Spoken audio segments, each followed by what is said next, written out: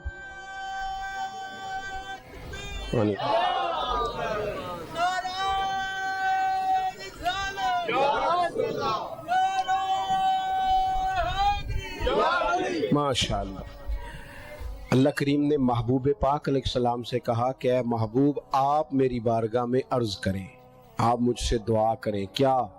رب زدنی علما. صرف آیت کا ترجمہ اگر آپ کی سمجھ میں آ جائے، مفہوم آیت، رب کہتا ہے محبوب مجھ سے کہیے رب زدنی علما، یا اللہ میرے علم میں اضافہ کر دے. یہ کن کی بات ہے؟ وَعَلَّمَكَ مَا لَمْ تَكُنْ تَعْلَمْ. رب کہتا ہے جو نہیں پتا تھا سارا حبیب کو سکھا دیا. انہیں اللہ نے غیب کے خزانوں کی کنجیاں دے دی، لیکن پھر بھی کہا مجھ سے آپ عرض کریں یا اللہ میرے علم میں. یہ ایک معنی اس کا علماء نے یہ بھی لکھا ہے کہ یہاں تعلیم امت بھی ہے کہ امت ہر وقت دینی علوم کے لیے کوشش کرتی رہے. بن کے نہ بیٹھ جائیں کہ میں اب پڑھ گیا ہوں. ساری زندگی سیکھیں، اور سیکھیں تو بحث کرنے کے لیے نہیں، عمل کرنے کے لیے. بحث کرنے کے لیے نہیں. حضور صلی اللہ علیہ وسلم نے فرمایا جس نے دین کا علم اس لیے سیکھا کہ جاہلوں پہ روب جمائے گا، علماء سے بحث کرے گا، اسے تو اللہ جنت کی خوشبو بھی نہیں دے گا. دین کا علم سیکھنا ہے تربیت کے لیے. ہم وہ دین سیکھیں گے پھر اس پر عمل کریں گے. ہمارے ہاں نا دینی علم سیکھنے کا ذوق نہیں، شوق نہیں. میں الحمدللہ، ہم تو اہل تصوف کے غلام ہیں، اور طریقت کے بغیر کیسے ہم سمجھتے ہیں کہ آگے بڑھیں گے. قرآن و سنت کا نچوڑ ہی تو ہمارے صوفیاء نے ہمیں دیا ہے، لیکن جو چیزیں اصل ہیں ان پر بھی تو غور کرنے کی ضرورت ہے نا. یہاں ایک بزرگ بٹھا دیے جائیں بڑے نیک پارسا، تسبیح دے کے، بڑے اچھے ہیں، بڑے نیک ہیں، پڑھیں ان پڑھ، اور ایک طرف مولانا کو بٹھا دیا جائے کہ آپ مشکات کا درس دیں، تو زیادہ قوم کدھر جاتی ہے؟ تسبیح والے بابا جی کی طرف، کیونکہ وہ جبے کبے میں بیٹھے ہیں. لیکن حضور نے ہمیں سوچ کیا دی ہے. نبی پاک مسجد میں آئے تو 2 جگہ پہ لوگ بیٹھے تھے مسجد میں. ایک جگہ پہ بیٹھ کے اللہ کی یاد ہو رہی تھی، ایک جگہ پہ بیٹھ کے ایک بندہ درس دے رہا تھا. حضور دونوں کے بیچ کھڑے ہو گئے، فرمایا دونوں محفلیں خیر والی ہیں. لیکن پھر فرمایا چونکہ میں استاد بن کے آیا ہوں، لہٰذا حضور وہاں بیٹھ گئے جہاں دین پڑھایا جا رہا تھا. اور میرے بھائی، جس طرح تسبیح میں سبحان اللہ پڑھنا ثواب ہے نا، اس طرح وضو کے مسئلے سیکھنا بھی ثواب ہے، غسل کے مسئلے سیکھنے کا بھی ثواب ہے. خدا را اس کو بھی سمجھو. اگر آپ طریقت کے وہ بھی ضروری ہیں، ضرور پڑھو، وہ بھی چھوڑ دیے لوگوں نے، لیکن صبح جو درس دیا جاتا ہے مسجد میں اسے بھی سنو، اس میں بھی نفع ہے. دینی علوم کا مزاج، دینی مدرسوں میں بڑی ترجیحات کی ضرورت ہے، بڑی تبدیلیاں چاہیے. میں اکثر دوستوں سے کہتا ہوں کہ مدرسوں سے صرف چندے کا رشتہ نہ رکھیں، مدرسے میں جایا بھی کریں، وہاں آپ غور بھی کریں کہ کھانا کس طرح کا پکتا ہے، طلباء کے آرام کی کیا سہولیات ہیں. جہاں تبدیلی کی حاجت ہے وہاں ہمیں کرنی چاہیے. لیکن یہ کہ آج بھی سب سے کم خرچ میں سب سے زیادہ پڑھائی جہاں ہوتی ہے وہ مدارس میں ہوتی ہے. کم سے کم خرچ میں یہاں اپنے دینی مدارس کو مضبوط کریں برائے مہربانی. اور مدارس کے جو طلباء ہیں بالخصوص ان پر ہمارے ہاں عجیب حال ہوتا ہے. حدیث پاک سنائی جاتی ہے کہ طالب علموں کے پیروں کے نیچے فرشتے پر بچھاتے ہیں. فرشتوں نے طالب علم کے پیروں کے نیچے پر بچھائے ہوتے ہیں، اور کمیٹی والوں نے اسی طالب علم کے اوپر کھال رکھی ہوتی ہے قربانی کی. بھئی آپ تو حدیث سنا رہے تھے کہ اس کے پیروں کے نیچے فرشتوں نے پر بچھائے ہیں، تو آپ نے کیا بچھایا ہے؟ قربانی کی کھال۔ یہ جو صدر صاحب بنے ہوئے ہیں وہ کیوں نہیں اٹھا کے لا سکتے؟ سیکٹری صاحب کیوں نہیں اٹھا کے لا سکتے؟ میں تو سالوں سے کہہ رہا ہوں، اپنے مدرسے کے طالب علموں کو ہمیشہ کہتا ہوں کہ کوئی ضرورت نہیں آپ گھر جائیں، کوئی حاجت نہیں کہ آپ سے کوئی بھی کام کرا جائے، قطعاً نہیں، یہ مزاج ہی نہیں۔ آپ اپنے گھر جا کے عید گزارے۔ ہاں کچھ عرصے سے مجھے پتا چلا کہ بعض گھروں میں بڑی غربت ہے، تو وہ اس طرح کے قربانی کے گوشت کے بھی ذائقے غریبوں کو نصیب نہیں ہوتے، چونکہ وہ بھی اسی جانن والوں نوں دینا ہوندا ہے نا۔ جدھروں مینوں اونٹ دا ہے میں انہاں نوں گاں دا کلیا ہے، پھر کسی نے فون کرتا ہے تساں جو کہ اکٹھا کیتا ہے تو وہ بھی کلیا جے، وہ بس کر دے۔ اور پھر ایک اور بات بھی، مہنگائی بڑی زیادہ ہے ملک میں، ہمیں ایک دوسرے کا خیال کرنا چاہیے، لیکن کون رونا رو رہا ہے مہنگائی کا؟ وہ بندہ رو رہا ہے جو ہر تیسرے دن چھوٹا گوشت کھاتا ہے۔ سارا سال رب نے اسے دیا ہے تو اس نے نہیں کہا مہنگا میں نے نہیں کھانا، سال کے بعد اسے اللہ نے کہا ایک میرے راہ میں بھی قربان کر، تو کہتا مہنگا ہی بڑا ہے۔ پھر تو سارا سال کھاتا رہا تب تو نہیں، تو نے کہا مہنگا تھا، اب دینے کی باری آئی ہے۔ تو یہ حکومتیں جتنی ہیں نا کام کر رہی، جو پہلے گزری ہے، یہ آئی ہے، جتنی سیاسی جماعتیں اللہ ماشاءاللہ جو حکومت کر چکی ہیں یا کر رہی ہیں، مجھے تو ان سے کوئی امید نہیں یہ قوم کا کوئی سوچیں گے۔ یہ تو نمبر پلیٹیں بدلتی ہیں، انجن بھی وہی پرانے اور اندر بھی سارا کچھ وہی، ان سے تو کوئی توقع نہیں۔ البتہ ہمیں چاہیے کہ ہم ایک دوسرے کا ہاتھ تھامیں۔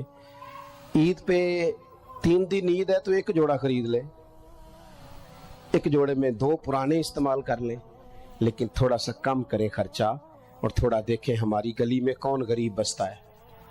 اگر ہم ووٹوں والے دن لسٹیں بنا سکتے ہیں نا کہ کدا ووٹ کتھے ہوئے تو وہ بندہ ایسے لے کتھے ہوئے، وہ اگر چھوڑ کے علاقہ چلا گیا تو وہاں سے جا کے لوگ کھینچ کے لے آتے ہیں کہ نہیں؟